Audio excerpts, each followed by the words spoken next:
एक वक्त ऐसा था कि हमारी दुनिया में डायनासोर का बोलबाला था। पृथ्वी पर उसका ही साम्राज्य था। इस धरती पर सांसें ली और इस पर लड़ाइयाँ भी लड़ी। इन दैत्यकार बड़े विचित्र डायनासोर ने करीब करीब 14 करोड़ साल तक इस जमीन पर राज्य किया। इन डायनासोर की एक नहीं हजारों प्रजातियां थीं। इनमें कुछ शाकाहारी थीं तो कुछ मांस भी खाते थे। कुछ डायनासोर बहुत ही शांत स्वभाव के तथा कुछ बहुत ही हिंसक, खतरनाक व विचित्र थे। डायनासोर ने उस वक्त के सबसे कामयाब जीव माने जाते थे। लेकिन अचानक ऐसा क्या हुआ, ऐसी कौन सी घटना व विपदा घटी जिस पर कायनात से डायनासोर जैसे विचित्र व विशाल जीव का अंत हो गया।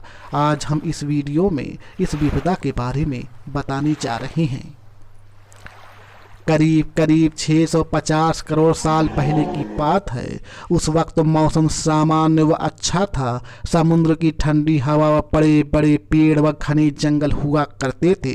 चारों तरफ डायनासोर के शोर व चिल्लाने की आवाज़ थी और डायनासोर के सभी जीव बड़े ही आनंद से अपनी जिंदगी गुजार रहे थे। लेकिन 10 करोड़ साल पहले इनकी किस्मत लिखी जा चुकी थी। 10 करोड़ साल पहले एक छोटा सा एस्टेरॉइड्स धूमकेतु का टुकड़ा जो बहुत दूर अंतरिक्ष से आ रहा था और वह पृथ्वी से लगभग 20 करोड़ मील दूर मंगल व बृहस्पति के बने क्षुद्र ग्रह में घूम रहे थे, एक बड़े धूमकेतु से जा टकराया। इस टक्कर से इस बड़े धूमकेतु की दिशा में परिवर्तन हो गया और वह क्षुद्र ग्रह से निकलकर सीधे पृथ्वी की ओर 22,000 मील प्रति घंटे की दर से बढ़ने लगा। जब यह धूमकेतु पृथ्वी से 3,84,000 किलोमीटर दूर था, तब पृथ्वी से शायद डायनासोर का अंत न होता यदि यह धूमकेतु पृथ्वी के उपग्रह चांद से जा टकराता। लेकिन ईश्वर को ऐसा मंजूर नहीं था। यह धूमकेतु चंद्रमा से न टकराकर उसके पास से गुजर गया। 40 किलोमीटर बड़ा यह धूमकेतु हर सेकंड हर वक्त पृथ्वी की ओर बढ़ता जा रहा था। जब यह धूमकेतु पृथ्वी के वातावरण के संपर्क में आया, तब इसकी रफ्तार और ज्यादा बढ़ गई, जो लगभग 70,000 किलोमीटर प्रति घंटा हो गई। पृथ्वी के एटमॉस्फेयर में घुसते ही यह धूमकेतु एटमॉस्फेयर के घर्षण के कारण एक बड़ी आग के गोले के रूप में परिवर्तित हो गया।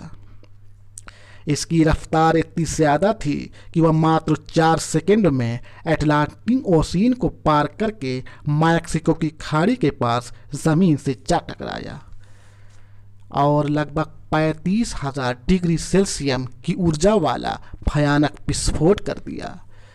इस टकराव का विस्फोट करीब करीब 10 हाइड्रोजन बम के विस्फोट के बराबर था। यह विस्फोट इतना भयानक व शक्तिशाली था कि टकराते ही धरती के लाखों टन धातु अंतरिक्ष में चले गए। टकराव वाली जगह पर करीब 180 किलोमीटर चौड़ा व 20 किलोमीटर गहरा गड्ढा बन गया।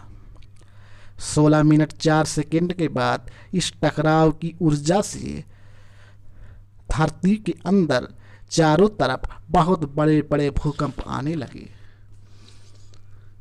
इस वजह से समुद्र में विशालतम लहरों का निर्माण होने लगा और संपूर्ण पृथ्वी पर एक के बाद एक सुनामी लहरें आगे बढ़ने लगी।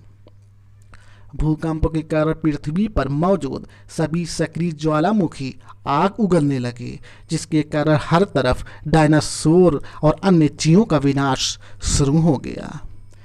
धरती के महाविनाश प्रक्रिया शुरू हो चुकी थी। इस महाविनाश में पृथ्वी पर रेडिएशन की मात्रा इतनी बढ़ गई कि 800 किलोमीटर तक सभी जीव जंतु व पेड़ पौधे जलकर पूरी तरीके से खाक हो गए।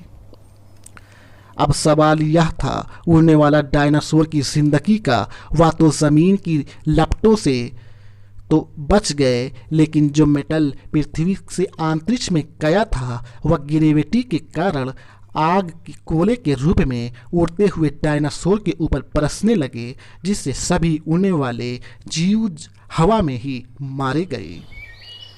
विस्फोट के 40 मिनट बाद पृथ्वी का एटमॉस्फेयर 100 डिग्री से ज़्यादा बढ़ गया, जिससे पेड़ पौधे व वनस्पतियाँ इत्यादि सभी जलकर खाक हो गई। विस्फोट के 90 मिनट बाद तापमान और भी ज़्यादा बढ़ गया। यह तापमान 200 डिग्री तक चला गया, जिसके कारण डायनासोर व अन्य जीव इस गर्मी के कारण हजारों किलोमीटर दूर भी नहीं बच पाए। इस महाप्रलय के कारण धरती से लगभग 90% जीव जंतु पूरी तरीके से खत्म हो गए। उस 10% जीव जंतुओं में वही जीव बचे जिसका वजन 25 किलोग्राम से कम था। इस कारण महाप्रलय से लगभग सभी वनस्पति पेड़ पौधे नष्ट हो चुके थे, जिससे बड़े जानवरों को भरपूर खाना नहीं मिल सका, वह भूख से मारे गए।